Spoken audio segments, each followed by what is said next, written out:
देखा कि expenses section में 5 सब सेक्शंस है। Employ benefits expenses, operating expenses, finance cost, depreciation and amortisation expense और अदर एक्सपेंसेस। इसमें ये जो फाइनेंस कॉस्ट है उस पर आपको खास नजर रखने की जरूरत है। फाइनेंस कॉस्ट के पीछे नोट नंबर 26 लिखा है। चलो तो देखते हैं कि नोट नंबर 26 में क्या लिखा है। नोट नंबर 26 में लिखा है कि कंपनी के इंटरेस्ट एक्सपेंस फाइनेंशियल ईयर 2018 में 48 करोड़ थे और अदर बोरोइंग कॉस्ट 1 करोड़ थी। कंपनी जो लोन लेती है उस पर उसको इंटरेस्ट पे करना पड़ता है और ये इंटरेस्ट कंपनी के लिए एक्सपेंस होता है जो कि फाइनेंस कॉस्ट में दिखाया जाता है। तो ये देखना जरूरी है कि कंपनी का जो इंटरेस्ट एक्सपेंस है वो रेवेन्यू का कितना % है। यहाँ पर हम देख सकते हैं कि आईसीआईसीआई सिक्योरिटीज का इंटरेस्ट एक्सपेंस 48 करोड़ है और उनका रेवेन्यू 1859 करोड़ है। So interest divided by revenue multiplied by 100, that is 48 crore divided by 1859 crore multiplied by 100 is equal to 2.58%।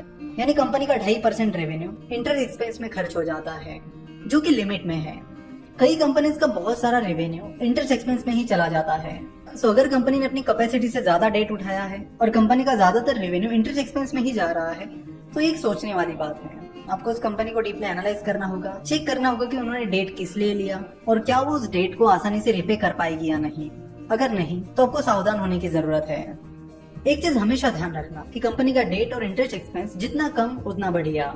जब आप कंपनी के रेवेन्यू में से सारे एक्सपेंसेस निकाल देते हो तो आपको कंपनी का प्रॉफिट बिफोर टैक्स मिलता है, जिसे पीबीटी भी कहा जाता है। तो यहाँ पर आईसीआईसीआई सिक्योरिटीज के रेवेन्यू में से कंपनी के टोटल एक्सपेंसेस निकालने के बाद कंपनी का प्रॉफिट बिफोर टैक्स आता है 854 करोड़ और कंपनी के प्रॉफिट बिफोर टैक्स में से टैक्स डिडक्ट करने के बाद कंपनी का प्रॉफिट आफ्टर टैक्स आता है, जिसे पैट या नेट प्रॉफिट भी कहा जाता है। तो प्रॉफिट बिफोर टैक्स में से टैक्स डिडक्ट करने के बाद आईसीआईसीआई सिक्योरिटीज का नेट प्रॉफिट आता है 557 crore.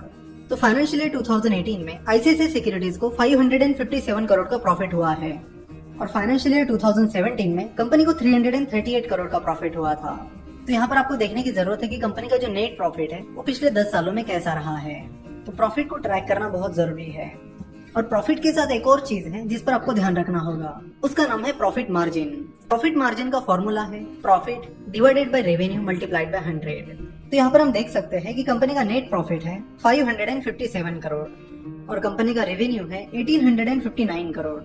So profit that is 557 crore divided by revenue that is 1859 crore multiplied by 100 is equal to 29.96%। So ICICI securities की प्रॉफिट मार्जिन है 30%, जो कि बहुत ही बेहतरीन है। चलो तो अब कंपनी के फाइनेंशियल ईयर 2017 की प्रॉफिट मार्जिन निकालते हैं। फाइनेंशियल ईयर 2017 में कंपनी को 338 करोड़ का प्रॉफिट हुआ था और कंपनी का रेवेन्यू था 1404 crore. So profit divided by revenue multiplied by 100 is equal to 24.07%। तो फाइनेंशियल ईयर 2017 में भी कंपनी की प्रॉफिट मार्जिन अच्छी थी और फाइनेंशियल ईयर 2018 में वो और भी अच्छी हो गई है। तो कंपनी की प्रॉफिट मार्जिन भी आपको कम से कम पिछले 7-8 साल के देखनी चाहिए कि क्या कंपनी ने अपनी प्रॉफिट मार्जिन मेंटेन करके रखी है। सो अच्छी प्रॉफिट मार्जिन ये एक अच्छा सिग्नल है जो कि बिजनेस की अच्छी हेल्थ बताता है। अब कंपनी का जो नेट प्रॉफिट है उसे कंपनी के टोटल आउटस्टैंडिंग शेयर से डिवाइड करने के बाद आपको अर्निंग पर शेयर मिलता है, दैट इज ईपीएस मिलता है। तो EPS that is earning per share से हमें पता चलता है कि कंपनी ने एक शेयर पर कितना प्रॉफिट कमाया है। तो यहाँ पर आईसीआईसीआई सिक्योरिटीज का ईपीएस है 17.31, जो कि फाइनेंशियल ईयर 2017 में 10.51 था। अगेन आपको कंपनी का ईपीएस भी पिछले 5-7 साल का देखना होगा। अगर कंपनी का ईपीएस लगातार बढ़ रहा है तो वो एक बहुत अच्छी बात है, लेकिन अगर कंपनी का ईपीएस किसी साल बढ़ रहा है, किसी साल कम हो रहा है, तो वो एक अच्छा सिग्नल नहीं है। तो प्रॉफिट एंड लॉस स्टेटमेंट में जो भी चीजें हमने देखी, जो भी रेशियोज हमने देखे, उनका आपको पिछले 5 से 7 साल का ट्रैक रिकॉर्ड देखना होगा, क्योंकि बस 1-2 साल का डेटा चेक करके कुछ भी आइडिया नहीं आती है। सो आपको अपना टाइम इन्वेस्ट करके इसका डीप एनालिसिस करना होगा और पिछले 5 से 7 साल का पूरा डेटा निकालना होगा।